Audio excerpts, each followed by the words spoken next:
students, welcome again. Today we are going to start new topic equivalence relation and equivalence class. ये हम chapter first पढ़ रहे हैं relation and function. उसका basic concept है student, हमने पहले दो पार्ट कर लिए हैं. उन दोनों पार्ट की जो वीडियो है उसका लिंक आपको डिस्क्रिप्शन बॉक्स में मिल जाएगा. हमने लास्ट वाली वीडियो में पढ़ा था कि reflexive, symmetric and transitive relation क्या होता है. आज हम इस वीडियो में पढ़ने वाले हैं कि इक्विवेलेंस रिलेशन क्या होता है एंड इक्विवेलेंस क्लास किस तरह से हम फाइंड आउट करते हैं. उसके बाद हम करेंगे एक्सरसाइज 1.1 फ्रॉम दी एलिमेंट्स. तो सबसे पहले देखते हैं हम इक्विवेलेंस रिलेशन क्या होता है. हमने लास्ट वाली वीडियो में भी देखा था कि जो relation reflexive, symmetric and transitive जो तीनों हो वही क्या होता है हमारा इक्विवेलेंस रिलेशन. तो इसके डेफिनेशन हम क्या लिख सकते हैं, a relation which is reflexive, symmetric and transitive is called equivalence relation. कि कोई भी ऐसा रिलेशन हमें मिल जाए जो रिफ्लेक्सिव भी हो, सिमेट्रिक भी हो और ट्रांजिटिव भी हो. रिफ्लेक्सिव रिलेशन में क्या बताया था स्टूडेंट, रिफ्लेक्सिव रिलेशन में ए बिलोंग टू क्या करेगा, आर. ए बिलोंग टू यानी कि डबलेट वहां पे आएंगे और डबलेट के अलावा भी एक्स्ट्रा एलिमेंट भी उसके अंदर आ सकते हैं, यानी कि एक दूसरे से वो रिलेट कर सकते हैं. वो हमने देखा था कि आइडेंटिटी रिलेशन में ओनली क्या आते थे, डबलेट आते थे. सिमेट्रिक में हमने क्या पढ़ा था कि अगर A B belong to R है सिमेट्रिक के लिए, अगर ए बी बिलोंग कर रहा है रिलेशन के अंदर तो वहां पे जरूरी होगा कि बी ए बी किसके अंदर बिलोंग करेगा, रिलेशन के अंदर. और हमने ट्रांजिटिव में देखा था A B belong to R है, then B C belong to R है, then we can say that A C is also belong to R. ये किसकी प्रॉपर्टी थी, हमारी ट्रांजिटिव की. ठीक है, तो कोई भी रिलेशन जो रिफ्लेक्सिव भी हो, सिमेट्रिक भी हो, ट्रांजिटिव हो, उस रिलेशन को हम क्या बोलेंगे, इक्विवेलेंस रिलेशन. एक एग्जांपल देखते हैं स्टूडेंट. इसके लिए एग्जांपल लिया मैंने, let T be the set of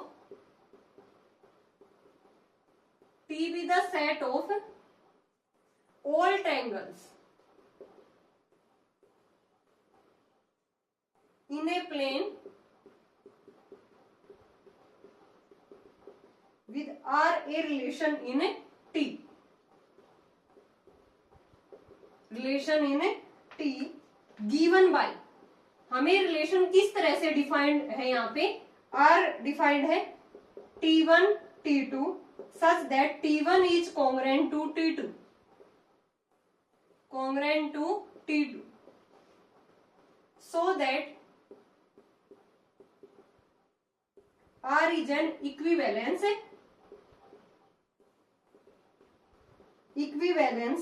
relation. तो यहाँ पे देखेंगे स्टूडेंट हम कि इसको किस तरह से हम क्या करेंगे, प्रूव करेंगे. एक एग्जांपल दे रखा है, T be the set of all triangles in a plane. किसी भी प्लेन में क्या है, सेट ऑफ ऑल ट्रायंगल्स है. ट्रायंगल्स के अंदर इक्विलेटरल भी आ सकती है, स्केलर भी आ सकती है, राइट एंगल ट्रायंगल भी आ सकती है. ठीक है, ये सारे किसी प्लेन के अंदर ये ट्रायंगल्स हमें गिवन है. देन रिलेशन हमें किस तरह से डिफाइंड है, T1 T2 such that T1 is congruent to T2. यानी कि हम इसके सॉल्यूशन में क्या लिखेंगे, हमें रिलेशन R डिफाइंड है T1 T2 such that T1 is congruent to T2. ये हमें रिलेशन डिफाइंड है. We have to prove that R is an equivalence relation. For equivalence relation we have to prove that R is reflexive, symmetric and transitive. हमें equivalence के लिए इसको तीनों relations reflexive, symmetric और transitive prove करके दिखाना होगा. Then we can say that given relation R is an equivalence relation. तो यहां से हम किसके लिए करेंगे, फॉर रिफ्लेक्सिव. सबसे पहले हम इसको रिफ्लेक्सिव प्रूव करेंगे. कोई भी ट्रायंगल ली हमने, T belong to R, let T belong to R. ठीक है, या T1 बिलोंग टू आर. तो रिफ्लेक्सिव के लिए क्या होता है, ए बिलोंग टू आर होता है। हमने कल ही पढ़ा था कि उसके अंदर क्या आता है, खुद से खुद के ऊपर रिलेशन होता है। तो यहाँ से कोई भी जो ट्रायंगल है वो खुद से खुद के ऊपर क्या करेगी, यहाँ पे जो रिलेशन हमारा डिफाइंड है वो किस तरह से है कि अगर T1 T2 बिलोंग कर रही है तो यहाँ से हमारा अगर T बिलोंग कर रहा है रिलेशन के अंदर तो ये क्या होगा, T1 is congruent to T2। यहाँ पे तो T1 T2 दोनों सेम ही है, ए बिलोंग टू आर, तो कोई भी ट्रायंगल अपने आप की क्या होती है, कॉन्ग्रुएंट। तो यहाँ से हम क्या कह सकते हैं कि जो गिवन रिलेशन है वो क्या है, रिफ्लेक्सिव है। फॉर सिमेट्रिक, सिमेट्री के लिए हम क्या देखेंगे कि कोई भी दो ट्रायंगल लेंगे हम, T1 T2 belong to R, then relation किस तरह से डिफाइंड है, late T1 T2 belong to R। तो ये किस तरह से डिफाइंड होगा, T1 is congruent to triangle T2, क्योंकि गिवन रिलेशन हमारा यही है। अगर कोई भी T1 T2 हम यहाँ से ट्रायंगल लेते हैं प्लेन में से तो वो T1 किसके कॉन्ग्रुएंट है, T2 के। तो अगर कोई भी ट्रायंगल, यहाँ से देखो स्टूडेंट, अगर कोई भी पहली वाली ट्रायंगल दूसरी वाले ट्रायंगल के कॉन्ग्रुएंट है तो then we can say that दूसरी जो ट्रायंगल है T2 is also congruent to T1, then we can say that T2 is congruent to T1, then T2 T1 also belong to the relation, then given relation is symmetric relation. हमने reflexive prove कर दिया, यहाँ से symmetric prove कर दिया। अब transitive देखते हैं हम, ट्रांजिटिव भी क्या होगा हमारा, प्रूव ही होगा। ट्रांजिटिव में कोई भी T1 T2 belong to R है, देन यहां से हम क्या कह सकते हैं, T1 is congruent to T2 and T2 T3 belong to R। ये हमने लेट कर लिया यहाँ पे कि T1 T2 बिलोंग कर रहा है रिलेशन के अंदर, T2 T3 भी बिलोंग कर रहा है, यानी कि AB belong to R, BC belong to R, then we can say that AC belong to R। तो यहाँ से क्या हो जाएगा, T2 is congruent to T3। तो यहाँ से हम क्या लिख सकते हैं, अगर कोई भी ट्रायंगल फर्स्ट वाली ट्रायंगल दूसरी वाली के कॉन्ग्रुएंट है एंड दूसरी वाली ट्रायंगल तीसरी वाली के कॉन्ग्रुएंट है, then we can say that जो पहली वाली ट्रायंगल है वो किसके कॉन्ग्रुएंट हो जाएगी, T3 के, यानी कि T1 is congruent to T3। तो अगर T1 T3 के कॉन्ग्रुएंट है तो कॉन्ग्रुएंट वाली कंडीशन कहां पे जाती है, रिलेशन के अंदर। तो T1 T3 भी किसके अंदर बिलोंग कर जाएंगे, रिलेशन के अंदर। तो हमारा जो गिवन रिलेशन था वो क्या हो गया स्टूडेंट, यहाँ पे रिफ्लेक्सिव भी हमने प्रूव कर दिया, सिमेट्रिक भी हमने प्रूव कर दिया और यहाँ से हमने ट्रांजिटिव भी इसको प्रूव कर दिया। अगर ये हमारा गिवन रिलेशन तीनों रिलेशन बन गया, रिफ्लेक्सिव भी, सिमेट्रिक भी and transitive, then we can say that given relation क्या हो गया हमारे यहाँ पे, equivalence relation. Given relation R T1 T2, T1 is congruent to T2 is an equivalence relation. और हम एग्जांपल से इसको समझते हैं, और एग्जांपल लेते हैं इसका second, let L be the set of all lines in a plane and R be the relation in L defined as R L1 L2, L1 is perpendicular to L2 so that R is symmetric but neither reflexive nor transitive। हमें यहाँ पे given relation L1 और L2 दे रखा है such that L1 is perpendicular to L2। Solution करते हैं हम, रिलेशन हमें डिफाइंड है L1 और L2 टू लाइंस गिवन है such that L1 is perpendicular to L2। हमें शो करके दिखाना है कि R given relation R symmetric है but not reflexive nor, neither reflexive nor transitive. ठीक है, तो यहां से सबसे पहले हम रिफ्लेक्सिव प्रूव करते हैं इसको, गिवन रिलेशन है या नहीं। For all L belong to L, all L belong to relation R। अगर L सारी लाइनें गिवन रिलेशन के अंदर है, L belong to L लिखेंगे हम, ठीक है, L belong to L, तो such that L is perpendicular to L। क्या कोई भी लाइन खुद के परपेंडिकुलर होती है, जैसे ये कोई भी प्लेन है, प्लेन के अंदर ऐसे बहुत सारी लाइनें हमें गिवन है इस तरह से, क्या कोई भी लाइन खुद के परपेंडिकुलर हो सकती है, नहीं ना। तो ये गिवन रिलेशन क्या नहीं होगा यहाँ पे, रिफ्लेक्सिव नहीं होगा। सो गिवन रिलेशन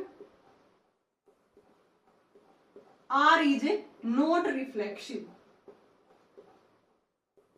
ये रिफ्लेक्सिव नहीं होगा। फॉर सिमेट्रिक, सिमेट्रिक के लिए हम क्या करते हैं, कोई भी दो लाइनें लेंगे वहां पे L1 L2 belong to R, let L1 L2 belong to R। अगर दो लाइनें L1 L2 बिलोंग कर रही है रिलेशन के अंदर, तो रिलेशन किस तरह से डिफाइंड है कि L1 is perpendicular to L2,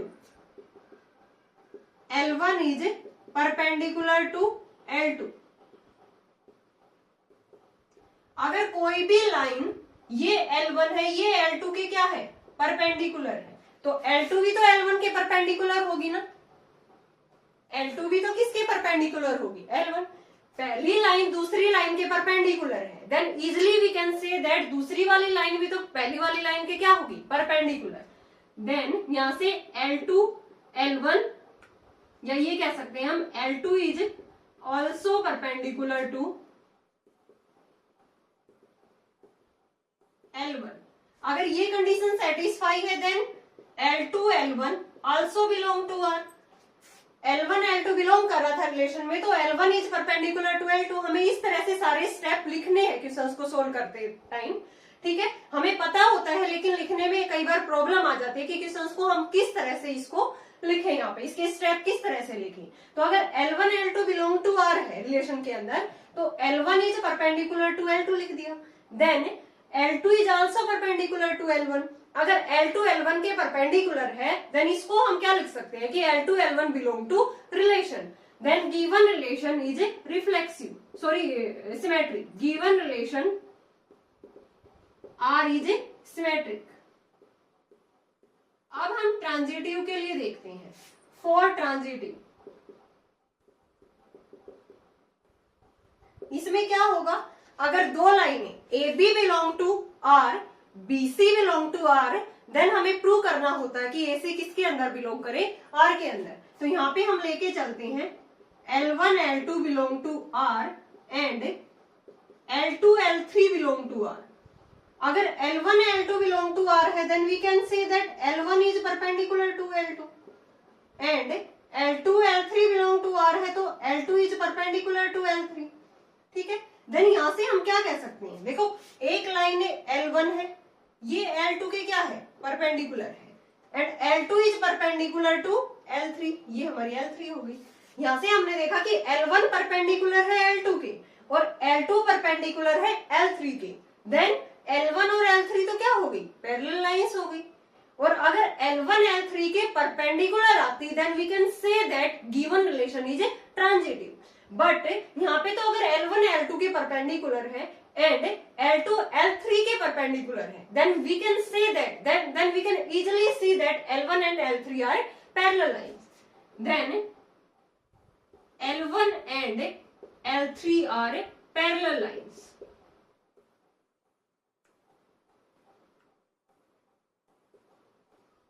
Parallel lines. So given relation is not transitive. So given relation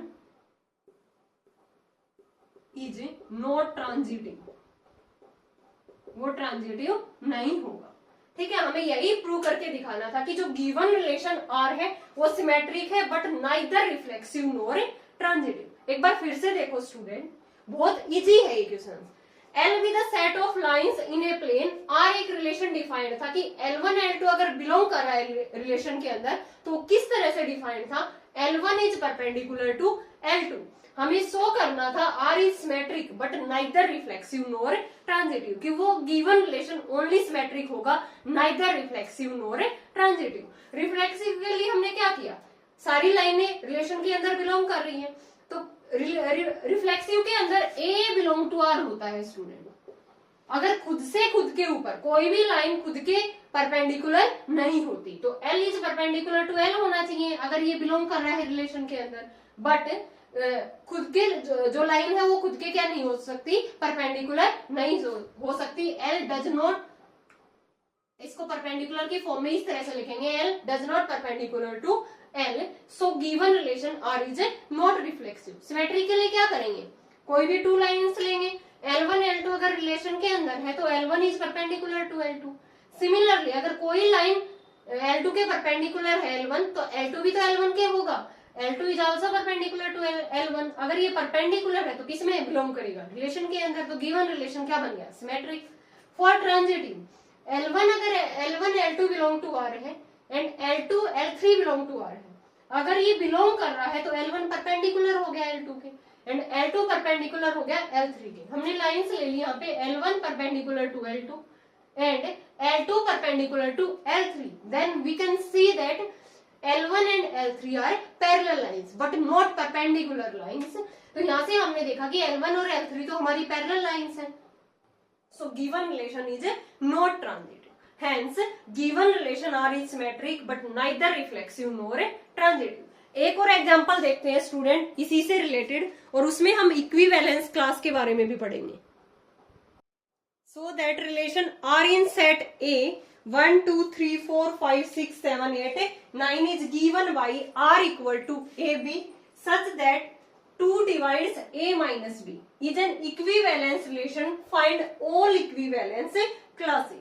अब हमें देखो इक्विवेलेंस रिलेशन प्रूव करने के बाद हमें क्या फाइंड आउट करना है इस क्वेश्चंस में, इक्विवेलेंस क्लास।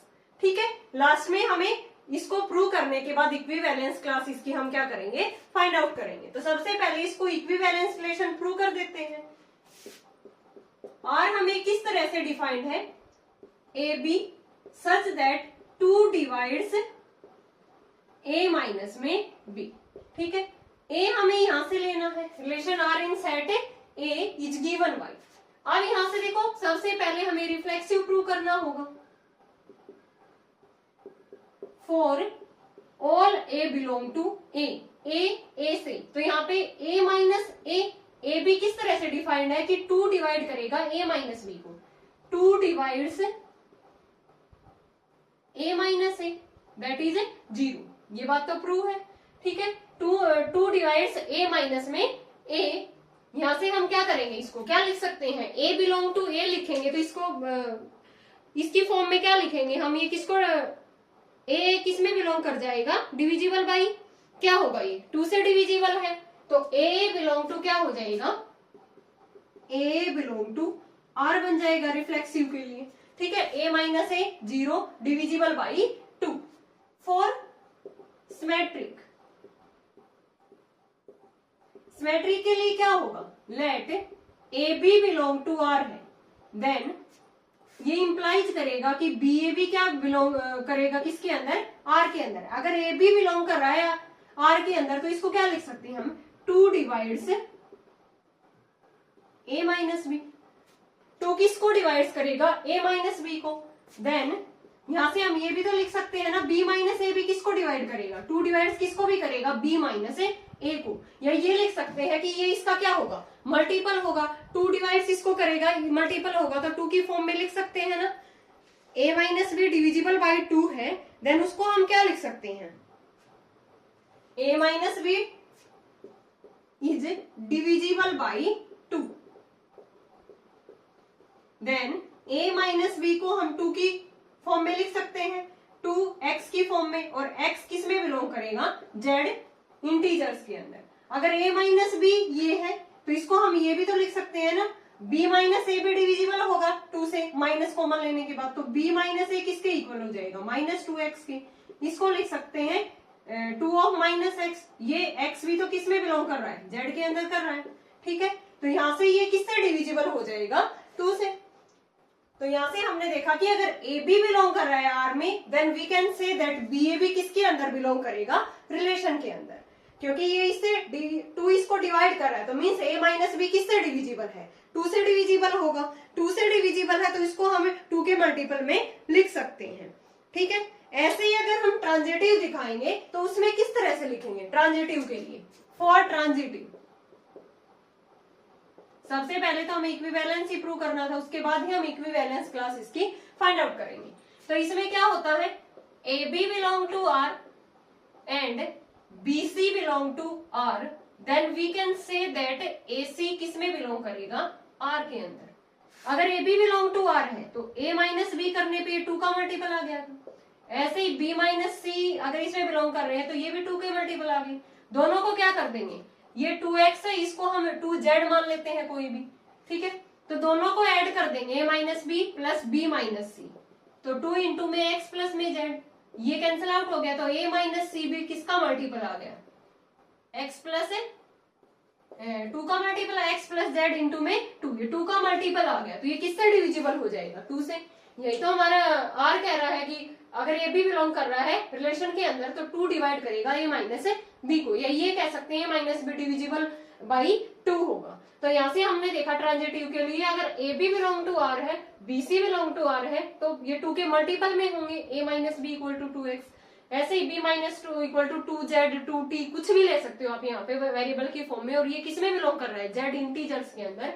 तो दोनों को ऐड किया मैंने, ठीक है, फर्स्ट और सेकंड को, तो लेफ्ट हैंड साइड लेफ्ट में, राइट में, तो a माइनस सी भी किससे डिविजिबल हो गया, 2 से। तो गिवन रिलेशन क्या बन गया हमारा, given relation R is reflexive, symmetric and transitive.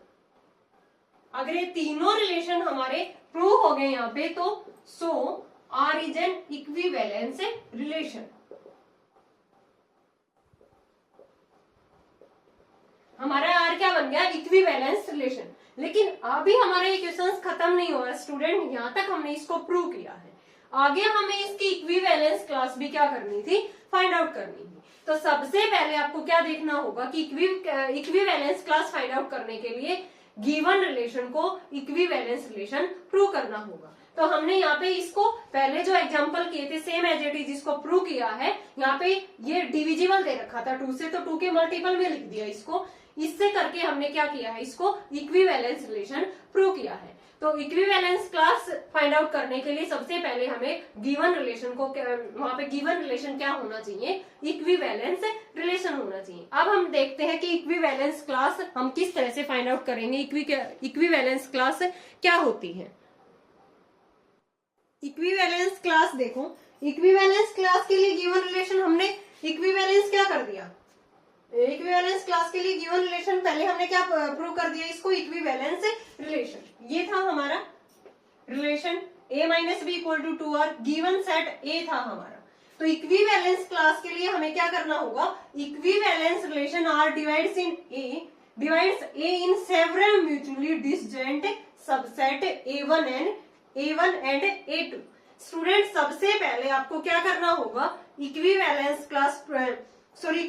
Relation prove करने के बाद जो गिवन हमारा सेट है उसको 2 म्यूचुअली डिसजॉइंट सबसेट के अंदर उसको क्या करना होगा, तोड़ना होगा। जैसे ये हमारा गिवन सेट A था, इसको 2 mutually disjoint subset means A1 disjoint क्या होते हैं, A1 इंटरसेक्शन A2 क्या हो, 5, यानी कि दोनों सेट के बीच में कुछ भी यहाँ पे कॉमन ना हो, A1 इंटरसेक्शन A2 क्या हो, 5 हो। तो इसलिए हमने a माइनस बी क्या आना चाहिए, 2r के इक्वल, यानी कि 2 का मल्टीपल आना चाहिए। तो यहाँ से हमने इसको 2 सबसेट a1 एंड a2 के अंदर इसको क्या कर दिया, तोड़ दिया। तो a1 को क्या लिखेंगे, पहले 1 लिखा, फिर 1 माइनस 3 करेंगे, a माइनस बी क्या आना चाहिए, 2r का मल्टीपल, तो 1 माइनस 3 करेंगे तब -2 आएगा 2 का मल्टीपल। ऐसे ही 1 माइनस 5 करेंगे -4 आएगा 2 का मल्टीपल। 1 माइनस 7 करेंगे किसका आएगा, ये 6 2 का मल्टीपल। तो यहाँ से 1 3 5 7 9 ये एक हमने सबसेट बना दिया। दूसरा क्या बच गया, इसके जो बच गया एलिमेंट वो 2 4 6 8, इसके 2 ही सबसेट बने। यहाँ पे 3 भी बन सकते हैं हमारे सबसेट, ठीक है। वो गिवन रिलेशन की जो कंडीशन है उसको क्या करने चाहिए, सेटिस्फाई करने चाहिए। और a1 intersection a2 mutually disjoint, उनके अंदर कुछ भी कॉमन ना हो। तो यहाँ से हमने गिवन सेट से a1 and a2 disjoint subset ले लिए। पहला है 1 3 5 7 9, दूसरा क्या है 2 4 6 8। तो यहाँ से देखो 1 माइनस 3 किया तो 2r, 2 का मल्टीपल बन गया। 1 माइनस 5 किया तब भी 2r का, 1 माइनस 7 1 माइनस में 9। और यहाँ से देखो 2 माइनस 4 करेंगे तब भी इसका मल्टीपल, 2 माइनस 6 करेंगे तब भी, ठीक है। और यहाँ पे देखो 1 से जरूरी नहीं है कि हम 1 से ही लेंगे, 3 से भी ले सकते हो। 3 में से 5 जाएगा तब भी 2 का मल्टीपल आएगा, 3 में से 7 जाएगा तब भी 2 का मल्टीपल आएगा, ठीक है। अब देखो इसमें सबसे पहले आपको आपको इक्विवेलेंस क्लास के लिए क्या करना होगा, given relation R divides A in several mutually disjoint subsets A1, A2, A3 and so on। हमने A1, A2 के अंदर इसको क्या कर दिया, म्यूचुअली डिसजॉइंट सबसेट्स के अंदर इसको तोड़ दिया गिवन सेट को। देन किस तरह से होना चाहिए कि A1 यूनियन A2 करने पे A1 यूनियन A2 करेंगे तो वो क्या आना चाहिए, हमारा पूरा सेट A ही तो आएगा। A1 यूनियन A2 करेंगे तो पूरा सेट हमारा A आएगा, और A1 इंटरसेक्शन A2 किसके इक्वल आएगा, 5 के। उनके अंदर कुछ भी कॉमन नहीं आएगा। such that any two element of A1 are related and any two element of A2 are related। हमें इस तरह से इसको अलग अलग सबसेट के अंदर डिस्ट्रीब्यूट करना है कि सच दैट एलिमेंट्स इसके क्या हो, आपस में रिलेट करते हो। 1, 3 जैसे रिलेट का मतलब क्या है कि गिवन रिलेशन की कंडीशन को सेटिस्फाई करते हो। तो जैसे 1 - 3 2 का मल्टीपल आ गया था, 1 - 5 भी, 1 - 7 भी, 1 - 9 भी। तो किसी भी any two element of A1 are related, A1 के जो एलिमेंट है वो आपस में रिलेटेड होने चाहिए। ऐसे ही any two elements of A2 are related, A2 के भी जो एलिमेंट है वो क्या होने चाहिए, यहाँ पे रिलेट करने चाहिए। No element A1 is related to A2 and vice versa. देखो A1 के ही एलिमेंट खुद से ही क्या हो, रिलेट करते हो। A1 के कोई भी दो एलिमेंट खुद से ही क्या हो, रिलेट करते हो। ऐसे ही A2 के भी कोई भी दो एलिमेंट आपस में रिलेट करते हो, बट A1 के जो एलिमेंट है वो A2 के साथ रिलेट नहीं करते हो। इस तरह से हमें, और ये करेंगे भी नहीं क्योंकि ये दोनों क्या है, डिसजॉइंट क्या है, यहाँ पे सबसेट बनाए थे हमने, और ये डिसजॉइंट होंगे, ये इस कंडीशन को, गिवन रिलेशन की कंडीशन को सेटिस्फाई नहीं करेंगे। No element A1 is related to A2 and vice versa. Vice versa means A2 का एलिमेंट भी A1 से रिलेट नहीं करेगा, जैसे कि A1 का A2 के साथ रिलेट नहीं करता। तो ये कंडीशन इक्विवेलेंस क्लास के लिए होती है। Then we can say that A1 and A2 are equivalence classes. तब हम कह सकते हैं कि जो हमने सबसेट बनाए थे, ये हम क्या किसको डिनोट करेंगे, इक्विवेलेंस क्लास। उसका एक अलग से रिप्रेजेंट करते हैं हम उसको, एलिमेंट को, कि किस तरह से ये इक्विवेलेंस क्लास है। वो हम इसी एग्जांपल को अभी करेंगे कि इसकी इक्विवेलेंस क्लास क्या आएगी। ये तो मैंने बेसिक कंसेप्ट बताया है स्टूडेंट कि किस तरह से हमें इक्विवेलेंस क्लास को फाइंड आउट करना है। एक बार फिर से देखो, जो भी हमें सेट गिवन होगा, जैसे यहाँ पे A गिवन था, तो उसको म्यूचुअली डिसजॉइंट सबसेट के अंदर डिस्ट्रीब्यूट करना है, उसको तोड़ना है इस तरह से कि A1 any two element of A1 are related to itself and any two element of A2 are related. A1 के एलिमेंट A1 से ही रिलेट करने चाहिए, A2 के एलिमेंट A2 से ही करने चाहिए, but no element of A1 is related to A2 and vice versa। Then we can say that A1 and A2 are equivalence class। अब इसको हम रिप्रेजेंट कैसे करेंगे, इक्विवेलेंस क्लास, ठीक है, वो हम इसी के सेंस में जो हमें फाइंड आउट करना था इसको करेंगे। अभी A1 था हमारा 1 3 5 7 9 एंड A2 था 2 4 6 8। तो इक्विवेलेंस क्लास को किस तरह से हम रिप्रेजेंट करते हैं, इस तरह से, बड़ी ब्रैकेट जैसे 1, यहाँ से हमें 1 को किस तरह से रिप्रेजेंट कर दिया, छोटा नंबर यहाँ पे ले लिया हमने 1। हम इसको ऐसे ब्रैकेट करके 3 भी लिख सकते हैं, 5 भी, 7 भी और 9 भी। तो इसका क्या मतलब है, इक्विवेलेंस क्लास कंटेनिंग 1, ठीक है। तो इक्विवेलेंस क्लास कंटेनिंग 1 के अंदर हम इसको ब्रैकेट 3 भी लिख सकते हैं, 5 भी, 7 भी, 9। ऐसे ही 2 वाली, जो हमारी 2 वाली क्लास होगी इक्विवेलेंस क्लास कंटेनिंग 2, इसके अंदर 4 भी लिख सकते हैं, 6 भी और 8 भी। यानी कि सारे के सारे इसी की इक्विवेलेंस क्लास के अंदर आएंगे। इक्विवेलेंस क्लास कंटेनिंग 1 किसके अंदर था, A1 के अंदर, 1 3 5 7 9। इसको हम क्या भी लिख सकते हैं कि ये bracket 1 3 5 7। Similarly equivalence class containing 2 किसके अंदर था, 2 4 6 8 के अंदर, इसको क्या लिख सकते हैं, ब्रैकेट 8 6 4 2।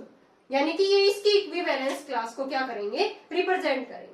तो बहुत इजी था स्टूडेंट ये हमारा क्वेश्चन कि इक्विवेलेंस रिलेशन किस तरह से हमने फाइंड आउट किया। Then equivalence class, equivalence class के लिए आपको उस गिवन सेट के क्या करने होंगे, डिसजॉइंट सबसेट अलग अलग डिस्ट्रीब्यूट करना होगा उसको डिसजॉइंट सबसेट के अंदर।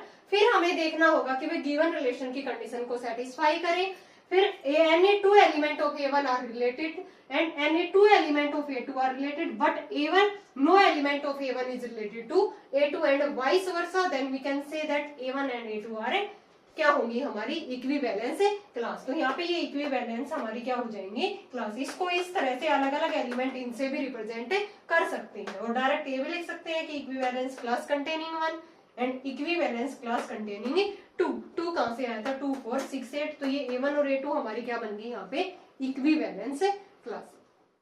आई होप आपको ये कंसेप्ट क्लियर होंगे स्टूडेंट। अगर फिर भी आपको कहीं डाउट है देन आप कमेंट सेक्शन में कमेंट करके पूछ सकते हो। नेक्स्ट वीडियो में हम करेंगे exercise 1.1 from the elements book.